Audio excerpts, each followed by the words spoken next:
Some days I fucking wake up and I'm like, what? Honestly, it's not even sometimes.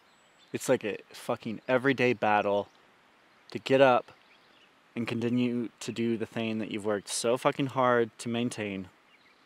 Even though I love doing what I do, I find I've found my dream, I found my passion, and you know, I'm happy to wake up and deal with these things. Like, it is exciting to deal with these things.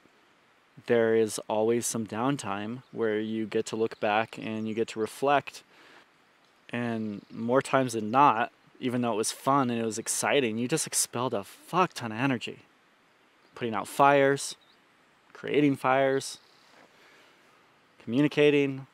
So it wouldn't be like unnatural for you to not have emotional energy by the end of the night. And I think that's like the most important time to then reflect on, maybe you don't have good fucking boundaries. Maybe you need to create some better boundaries. How are you going to navigate that situation tomorrow? Because you're going to be met with the same thing if you don't create boundaries, right?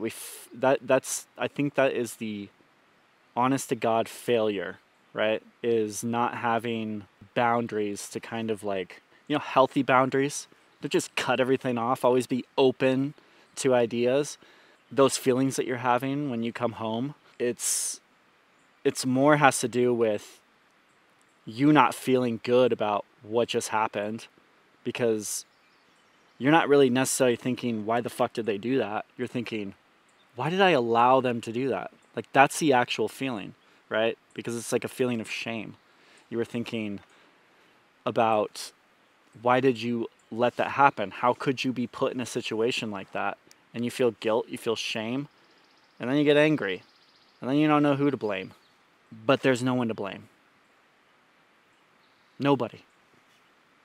The next day you just get to do better, right? And you get to expel all the same energy over and over and over again.